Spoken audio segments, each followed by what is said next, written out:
Plastic का जो carry bag है वो 14 दिसंबर से प्रतिबंधित है। उसके संबंध में जागरूकता के लिए एक रैली निकाली गई है और सभी माननीय जनप्रतिनिधियों के साथ, सामाजिक संगठनों के साथ, व्यावसायिक संगठनों के साथ एक बैठक भी की गई है और उन्हीं लोगों के साथ हम लोग एक रैली निकाल रहे हैं लोगों में जागरूकता फैलाने के लिए कि पॉलीथीन हमारे स्वास्थ्य के लिए हानिकारक है, हमारे पर्यावरण के लिए हानिकारक है, हमारे पशुओं के लिए हानिकारक है, इसलिए उसका उपयोग नहीं करें। पॉलीथीन से पूरा नाला हम लोगों का जाम हो जाता है, वाटर लॉगिंग होती है, उसमें मच्छर पैदा होता है, बीमारी होती है।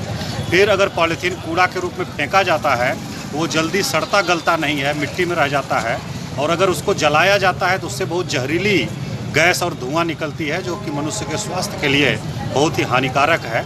और ज़्यादा दिन तक अगर पॉलीथीन में रखा हुआ सामान हम लोग यूज करते हैं तो उससे कैंसर भी हो सकता है, तो कैंसरस भी है। फिर पशु जो खाते हैं तो वो भी पचता नहीं है, उनके पेट में रह जाता है।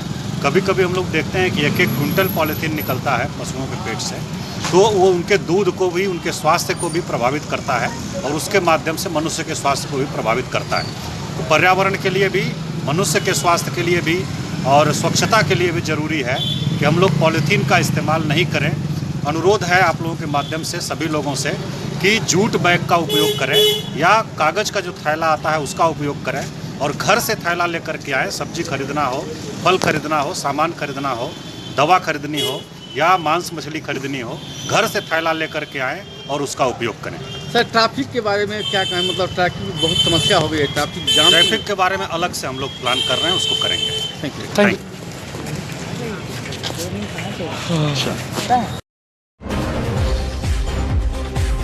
ललित नारायण मिथिला विश्वविद्यालय में छात्र संघ चुनाव की गिनती शांतिपूर्वक संपन्न हो गई। विश्वविद्यालय के नरगौना में सभी स्नातकोत्तर विभाग को मिलाकर 4 मतगणना केंद्र बनाए गए थे, जिसकी गिनती बुधवार को हो गई।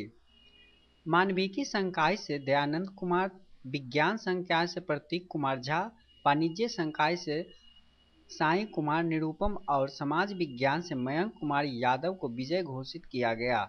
सभी विजयी उम्मीदवारों के समर्थकों ने रंग अबीर लगाकर एवं माला पहनाकर खुशियां मनाई।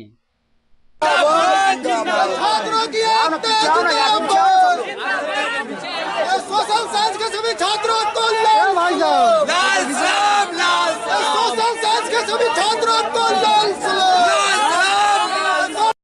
इससे हम प्रत्याशी थे जिसमें कि म्यूजिक और ड्रामा डिपार्टमेंट भी आता है। यहाँ पे अभी हम 34 वोटों से जीते हैं। आपका प्रतिद्वंदी कौन था? मेरा प्रतिद्वंदी यहाँ पे एबीवीपी के थे आर्यन सिंह, जिनको कि 114 मत प्राप्त हुआ। मिस्टर प्रतीक कुमार झा जो मैथ डिपार्टमेंट के हैं वो यहाँ से जीते हैं, सबसे अधिक वोट उनको मिला है, उनको टोटल वोट 95 है। और पूरी निष्पक्षता के साथ मैंने अपने मतदान में लगे हमारे जो सहकर्मी हैं, शिक्षकगण हैं, कर्मचारियों के बल पर और देना चाहेंगे कि संघर्षशील छात्र संगठन जो ऐसा है उसके प्रतिनिधि के तौर पे हमको वोट देकर के जीत हुई है। हम तमाम छात्रों को बधाई देते हुए और उनके संघर्षों को सलाम कर जीते हैं। और हमारा यही कहना उद्देश्य है कि जो मेरे छात्र छात्राएं भाई बंधुओं ने मुझे जिताया है उन सभी को हार्दिक हार्दिक शुभकामना। और कांग्रेस को जिस तरह हटाया है। एमआरएम महाविद्यालय में भी छात्र संघ चुनाव हुए, जिसकी गिनती प्राचार्य डॉक्टर अरविंद झा ने अपने सामने कराए। इस महाविद्यालय से सभी 9 उम्मीदवार अखिल भारतीय विद्यार्थी परिषद छात्र संगठन से थे, जिसने अपनी जीत दर्ज कराई। सभी जीते उम्मीदवार महाविद्यालय के विकास के लिए बारे में बात की। वहीं प्राचार्य ने भी सभी के उज्जवल भविष्य की कामना की है।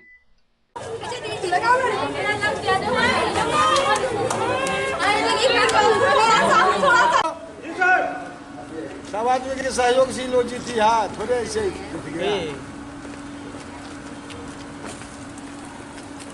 प्रेसिडेंट में यहाँ आयुषी श्रीवास्तव निर्वाचित घोषित की गई हैं। उन्हें 141 मत प्राप्त हुए थे, जबकि उनके प्रतिद्वंदी जूही झा को 105 मत प्राप्त हुए थे। इस तरह से इन्हें 36 वोट से निर्वाचित घोषित किया गया प्रेसिडेंट पद के लिए।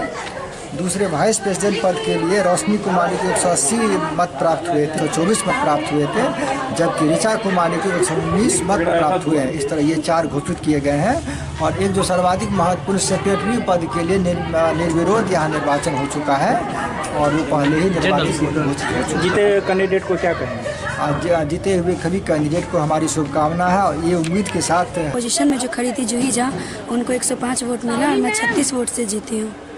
क्या करोगे महाविद्यालय के विकास के लिए, क्या क्या करना? सबसे पहले तो यहाँ जो धोबी घाट है उसको हटवाया जाएगा और फिर हमारे कॉलेज में जो गार्ड की सिक्योरिटी अभी कम है उसको सिक्योरिटी को बढ़ाया जाएगा। एक ही सिक्योरिटी गार्ड है जो कि हम लोग 2 करेंगे। कॉमन रूम कितना 14 वोट से जीती। कौन था प्रतिद्वंदी? फातमी मुस्लिम लड़की, वो जीती, वो हारी, हम जीते। क्या कीजिएगा महाविद्यालय के विकास? महाविद्यालय के अंदर बहुत से कार्य ऐसे जो हम लोगों को करना है। यहाँ पे कॉमन रूम नहीं है, वो बनवाया जाएगा। छात्रावास। ललित नारायण मिथिला विश्वविद्यालय के अंतर्गत सभी 41 अंगीभूत महाविद्यालयों में छात्र संघ चुनाव की गिनती शांतिपूर्ण संपन्न हुई। वहीं मारवाड़ी महाविद्यालय में चुनाव की गिनती संपन्न हुई, जिसमें मजिस्ट्रेट के रूप में सदर बीडीओ मौजूद थे। विवेक कुमार अध्यक्ष पद पर जीत हासिल की। वहीं महाविद्यालय के प्राचार्य ने सभी जीते उम्मीदवारों को जीत की बधाई दी। प्रेसिडेंट पद के लिए 4 प्रत्याशी थे, जिनमें विवेक कुमार जो है सो विजयी घोषित किए गए। ताली नहीं। विवेक कुमार को 128 मत मिले। उनके निकटतम प्रतिद्वंदी निखिल कुमार मिश्रा को 126, बम ठाकुर को 103 और धर्मेंद्र कुमार को 74। यही 4 कैंडिडेट प्रेसिडेंट के लिए खड़े हुए। जनरल सेक्रेटरी के लिए 2 कैंडिडेट थे, रोहित कुमार पांडे और सुरेश कुमार, जिनमें रोहित कुमार पांडे को 220 वोट मिला है और सुरेश कुमार को 203। इसलिए रोहित कुमार पांडे जो है सो जनरल सेक्रेटरी के रूप में निर्वाचित हुए किया गया है और ससमय कल शांतिपूर्वक और एकदम निष्पक्ष भाव में, निष्पक्ष और शांतिपूर्ण माहौल में मतदान संपन्न हुआ था और आज भी ससमय शुरू हुआ है और ससमय समाप्त भी हुआ है। और हमारे जितने भी गन्ना कर्मी हैं, हमारे जैसे हमारे अपने कॉलेज के या फिर काउंटिंग एजेंट हैं, हमारे छात्र हैं, वो भी बिल्कुल संतुष्ट हैं और घोषणा कर दी गई है। वाइस प्रेसिडेंट पर कौन है? वाइस प्रेसिडेंट में ऐसा हुआ कि ये भी घोषणा हम लोग कर देंगे ना सर्टिफिकेट देकर, क्योंकि वो एक बुधवार को बहुउद्देशीय भवन में राष्ट्रीय जनता दल के कार्यकर्ता प्रशिक्षण शिविर का आयोजन किया गया, जिसमें मुख्य रूप से पूर्व केंद्रीय मंत्री मोहम्मद अली अशरफ फातमी, पूर्व मंत्री अब्दुल बारी सिद्दीकी, दरभंगा ग्रामीण विधायक ललित यादव, कीर्ति विधायक फराज फातमी, पूर्व मेयर ओम प्रकाश खेरिया सहित कई नेता मौजूद थे, जिन्होंने कार्यकर्ता के मनोबल को बढ़ाया। ये सभी कार्यकर्ता शहरी विधानसभा क्षेत्र के थे। वहीं आने वाले दिनों में सभी विधानसभा क्षेत्रों में कार्यकर्ता का प्रशिक्षण दिया जाएगा।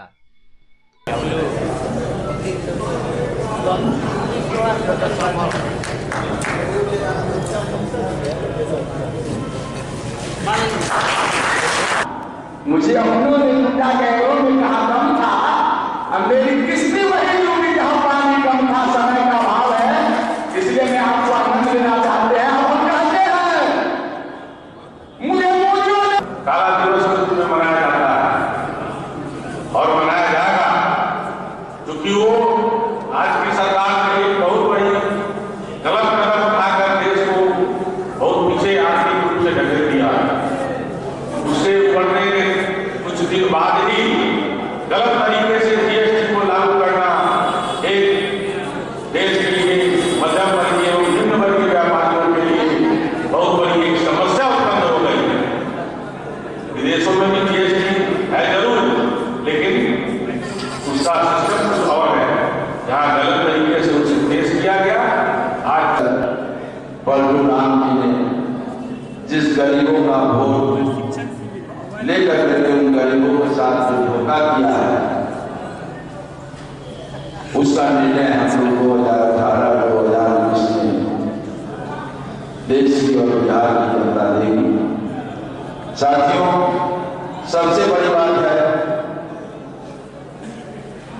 कि आज जो हम लोग के नेता माननीय लालू प्रसाद यादव जी, जिन्होंने हम लोगों के साथ लगभग 35 वर्षों से उनके साथ काम करने का मौका मिला है, जो उनका दर्द है देश के गरीब, पिछड़े, अति पिछड़े, अल्पसंख्यक, उस लड़ाई को जिस बुनियादी ढांचे से उठा करके लिए आज हम लोग यहाँ बैठ के इतना बड़ा सम्मेलन कर रहे हैं और अपनी बात। जिला दिव्यांगजन सशक्तिकरण कोषांग के द्वारा बुधवार को चलंत न्यायालय का आयोजन जिला निबंधन कार्यालय में लगाया गया, जिसका उद्घाटन राज्य निष्पक्षता आयुक्त डॉक्टर शिवाजी कुमार और जिला अधिकारी डॉक्टर चंद्रशेखर सिंह के द्वारा दीप जलाकर किया गया। इस आयोजन का मुख्य उद्देश्य दिव्यांगजनों की समस्याओं का निराकरण करना है, जिन्हें बहुत दिनों से इंसाफ नहीं मिला है। वहीं इस आयोजन में भाग लेने के लिए दूर दूर से दिव्यांगजन आए थे, जिन्होंने अपनी समस्या रखी।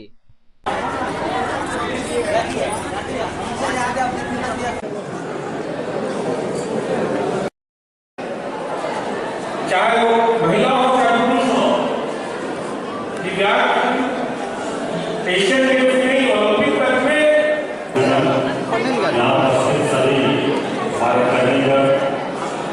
सभी दिव्यांग भाई बहन, आज का जो कार्यक्रम है ये आप सभी लोगों की जो जरूरतें हैं, जो समस्याएं हैं, उनके समाधान के लिए है। और हमारे यहाँ सहायक निदेशक सामाजिक सुरक्षा उन्होंने सभी विभागों से समन्वय करके राज्य निष्पक्षता आयुक्त महोदय से मार्गदर्शन प्राप्त करके इस कार्यक्रम को आयोजित किया है और बहुत ही व्यवस्थित ढंग से सभी काउंटर लगे हैं, उसमें सत्कार हो रहे हैं और आप लोग उपस्थित हैं कि और भी सब लोग धीरे धीरे आ रहे हैं। अनुरोध ये है कि इसका लाभ उठाएं और हम लोगों का प्रयास है कि आपकी जो भी जरूरत है, जो भी समस्या है, उसका हम लोग ऑन स्पॉट समाधान करें और उस समस्याएं जो बचती हैं, जिन्हें समय की आवश्यकता है, उसको भी हम लोग नाम पूछिए, नाम उनका कौन है? उनका फरवरी छः पे लगाई, सुनिए ना, छः नीचे का बाद में आ रहा नीचे।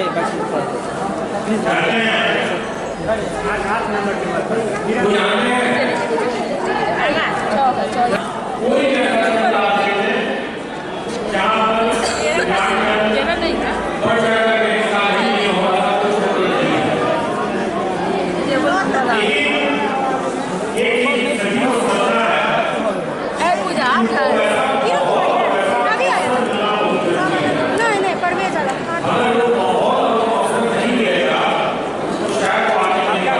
किरण नंबर है, किरण कुमारी कहेगा वो हमको ऐसा नहीं मिल रहा है। कै साल से नहीं है रिक्शा? हमको शुरू से रिक्शा नहीं है। यहाँ जो आए हैं क्या उम्मीद लेकर के आप लोग आए हैं? हम उम्मीद से लेकर रिक्शा मिल जाए, यहाँ एक के लिए आए हुए हैं। रिक्शा लेना चाहिए। बहुत सारी जगह में अप्लाई किया, रोजगार नहीं मिला, इसलिए मैं यहाँ आना चाहता हूँ। तो यहाँ क्या उम्मीद लेकर लग रहा है आपको? मुझे लग रहा है, उम्मीद ऐसा लग रहा है कि रोजगार मिल जाएगा। वहाँ जाने के बाद तो पता चलेगा क्या क्या दे रहे हैं, नहीं दे रहे हैं। डीएमसीएच के आउटडोर में ईसीजी कराने के लिए होती है बहुत दिक्कत। मरीज आते हैं बहुत दूर से, एक आशा की किरण लेकर कि डीएमसीएच में हमारा सारा काम हो जाएगा, लेकिन यहाँ आने के बाद उनको पता चलता है कि या तो उस जगह पर आदमी नहीं है या मशीन खराब है। इस कारण उनका काम नहीं हो पाता और पैसा देकर प्राइवेट हॉस्पिटल में काम कराना पड़ता है। क्या कराने आए थे यहाँ? ईसीजी। क्या हुआ? यहाँ आदमी नहीं मिला। क्या बोले? बोला नहीं है। पहले भी आए हैं? 4 बार आए थे। क्या हुआ नहीं फिर? नहीं। बिल्कुल सही है।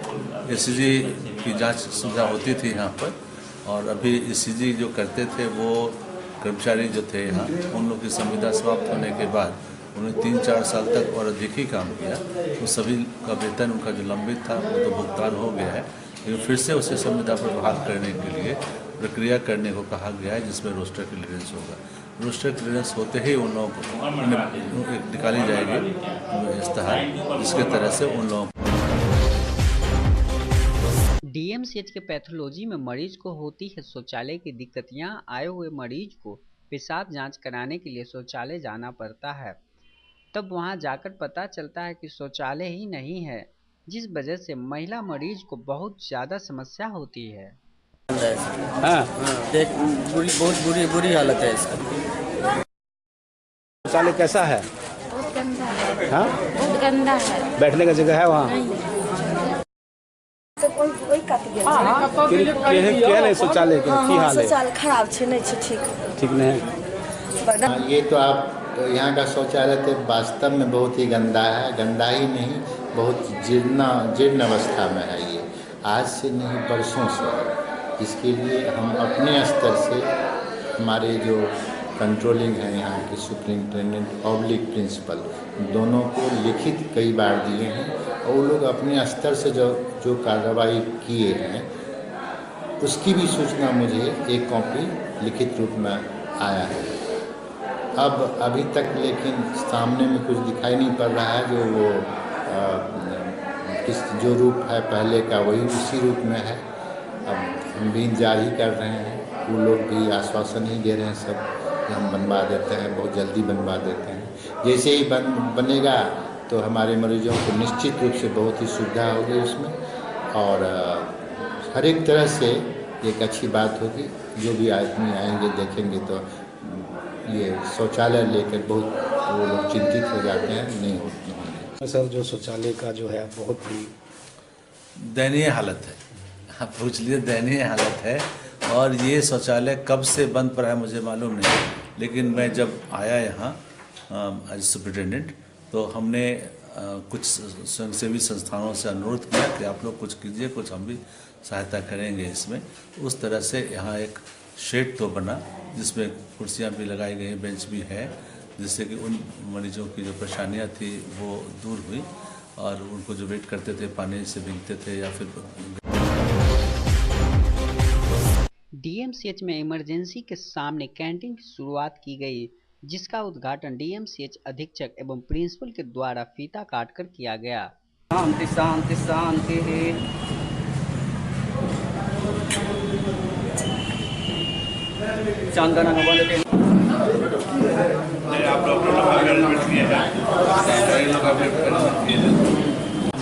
मरीज को बेहतर सुविधा देंगे। सादा खाना बहुत कम रेट में 35 रुपये प्लेट मरीज को सादा खाना यहाँ मिलेगी, और मरीज का पीने का पानी स्वच्छ, सफाई व्यवस्था पूरा। मरीज के लिए शौचालय बनवाने जा रहे हैं। नल बगल में 8 गो नल भी मरीज के पीने में मरीज आती है, 8 गो नल भी लगवा रहे हैं मरीज के पानी पीने के लिए। तो ये सर कितने देर की सुविधा? बिहार राज्य आंगनवाड़ी संयुक्त संघर्ष समिति के बैनर तले आंगनवाड़ी सेविका एवं सहायिका ने अपनी 15 सूत्री मांगों को लेकर समाहरणालय पर धरना दिया।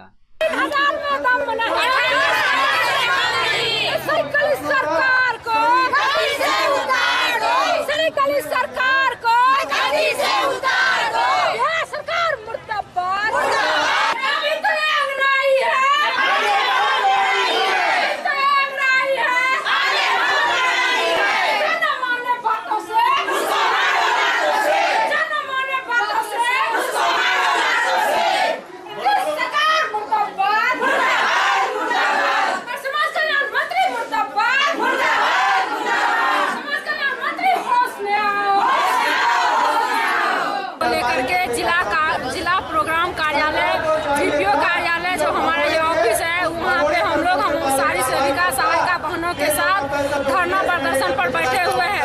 हमारी मांग जब तक पूरी नहीं होगी तब तक हम हड़ताल नहीं तोड़ेंगे और धरना प्रदर्शन पर बैठे रहेंगे। हमारी बहनों 5 दिसंबर से लगातार धरना कर रही है।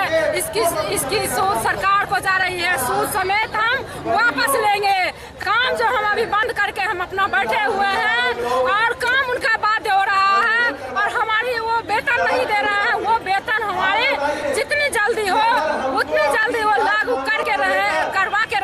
कुमारी बहनों जब तक लागू नहीं करेंगे हड़ताल हम नहीं तोड़ेंगे और हम अपने अनशन और धरना जारी रखेंगे। हम अपनी लड़ाई के माध्यम से सरकारी कर्मचारी का दर्जा लेके रहेंगे। धरना प्रदर्शन पर बैठे हुए हैं। जब तक हम लोग का मांग पूरा नहीं होगा, जब तक हम लोग को सरकारी कर्मचारी नहीं घोषित कर देगा सरकार, तब तक हम लोग का अनशन जारी रहेगा। चाहिए जब तक हड़ताल रहे तब तक, जब तक मोदी नहीं उतर जाएगा, नीतीश कुमार नहीं उतरेगा, तब तक हमारी हड़ताल ये जारी रहेगी। आज समाहरणालय पर किसान सभा AIKS के द्वारा केंद्र और राज्य सरकार के खिलाफ किसानों की समस्या को लेकर धरना प्रदर्शन किया। गोदाम से भेटल है और बिहार सरकार मुखोपाध्याय के आयोग बनेने को उजारा जा रहा है। दरभंगा जिला सूखा घोषित किया गया मगर अभी तक राहत का काम शुरू नहीं हुआ है। गरीबों पर हमले तेज हुए हैं। बरसों से जिस जमीन पर गरीब बसे हुए हैं उन्हें पर्चा नहीं दिया जा रहा है। सरकार ने कहा था हम गरीबों को जमीन देंगे, लेकिन अभी तक कहीं गरीबों को जमीन नहीं मिला। अशोक पेपर मिल बंद है, रैयाम चीनी मिल बंद है। हुआ है राशन की राशन गरीबों को नहीं मिल रहा है। इन तमाम सवालों को लेकर आज हम दरभंगा कलेक्टर को मांग पत्र देकर कहना चाहते हैं कि आपकी कल्याणकारी और जनहितैषी योजनाओं का निदान अगर ठीक से नहीं किए तो दरभंगा जिला में किसान और मजदूरों में जो